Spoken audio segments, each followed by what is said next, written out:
pourquoi le Masjid al-Aqsa est un masjid qui est très important pour la communauté musulmane. Beaucoup de musulmans ne connaissent pas encore, et c'est malheureux, la valeur de cette mosquée. Dans la vidéo d'aujourd'hui, mes frères et sœurs, nous allons parler de l'histoire de ce masjid et le pourquoi du comment. Pourquoi cette mosquée est l'une des plus importantes de la communauté musulmane. On en parle. Yallah, halabina. Bismillah walhamdulillah wa sallallahu wa sallim ala sayyidina Muhammad wa ala alihi wa sahbihi wa man wala thumma ba'd. Alors la première chose, mes frères et sœurs, qu'il faut savoir sur ce masjid ou Masjid al-Aqsa, c'est que c'était la première qibla, la première direction vers laquelle le prophète sallallahu alayhi wa sallam se dirigeait pour faire la prière. Et Allah Azza wa Jal nous dit dans son livre saint: وَمَا جَعَلْنَا الْقِبَلَةَ الَّتِي كُنْتَ عَلَيْهَا إِلَّا لِنَعْلَمَ مَنْ يَتَّبِعَ الرَّسُولَ مِمَّنْ يَنْقَلِبُ عَلَى عَقِبَيْهِ. Allah Azza wa Jal nous dit que nous n'avons mis cette qibla, cette direction vers Al-Bayt al-Maqdis, juste pour savoir qui allait suivre le prophète sallallahu alayhi wa sallam et qui allait revenir sur ses pas. Donc cette mosquée était la première vers laquelle le prophète sallallahu alayhi wa sallam a prié, et c'était en guise d'épreuve afin de savoir qui allait suivre concrètement le prophète sallallahu alayhi wa sallam lorsqu'il allait se diriger vers la Kaaba à la Mecque. La deuxième chose qu'il faut savoir, mes frères et sœurs, sur ce masjid, Masjid al-Aqsa, c'est que le messager d'Allah sallallahu alayhi wa sallam a fait un voyage nocturne dans ce masjid, et que le messager d'Allah sallallahu alayhi wa sallam a prié en chair et en os dans ce masjid avec ses frères les prophètes. C'est ainsi qu'Ibn Abbas rapporte dans un hadith qui est dans le Musnad de l'imam Ahmed que le messager d'Allah sallallahu alayhi wa sallam a prié, et lorsqu'il s'est retourné, il a vu ses frères les prophètes qui étaient derrière lui. Alors ce masjid, mes frères et sœurs, est la première qibla, la première direction vers laquelle les musulmans se tournaient afin d'accomplir la prière. Après cela, le messager d'Allah sallallahu alayhi wa sallam a prié dans cette mosquée en chair et en os avec ses frères les prophètes. Et également, mes frères et sœurs, cette mosquée est le troisième haram et la troisième mosquée vers laquelle il est autorisé de voyager afin de la visiter. Et c'est pour cela que le messager d'Allah sallallahu alayhi wa sallam nous dit dans un hadith qu'il n'est pas autorisé de voyager pour visiter un masjid, si ce n'est celui qui est à la Mecque, celui qui est à Médine et également celui qui est à Jérusalem. Alors désormais, on va parler de la construction de cette mosquée. Par qui a-t-elle été construite? Alors beaucoup de savants rapportent que Adam alayhi salatu wassalam est celui qui a posé les fondements de Bayt al-Maqdis. C'est lui donc qui a mis les bases de cette mosquée.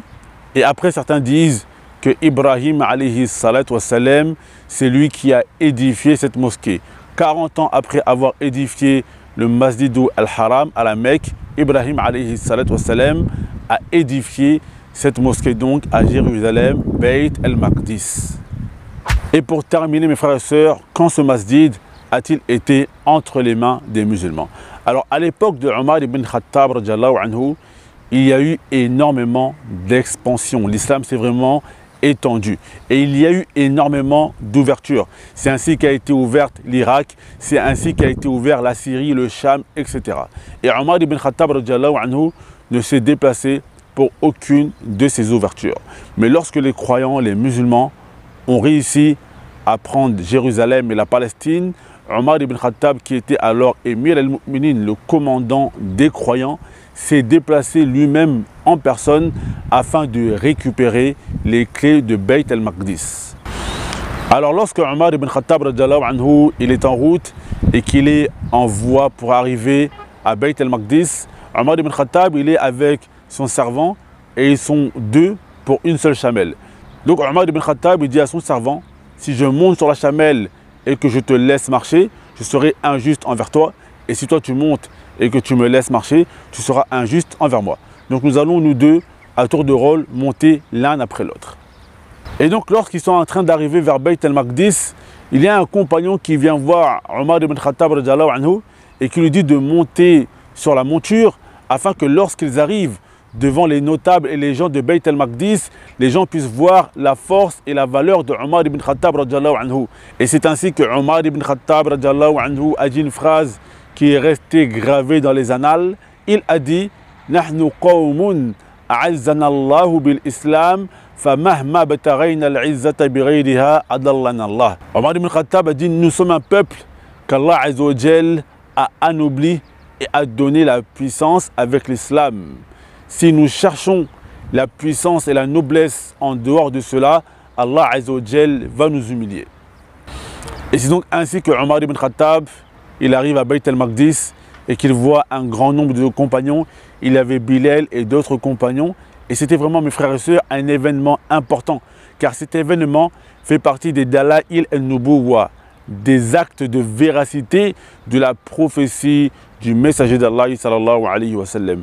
Alors lorsqu'ils sont tous réunis à Bayt al-Maqdis et que Omar ibn Khattab radiyallahu anhu, il récupère les clés de cette mosquée, Omar ibn Khattab, il a voulu prier à l'endroit où le messager d'Allah sallallahu alayhi wa sallam a prié. Et lorsque c'était l'heure de la salat, il y avait Bilal ibn Rabah et Omar ibn Khattab radiyallahu anhu a demandé à Bilal ibn Rabah de faire al-adhan. Et Bilal au début, il a refusé.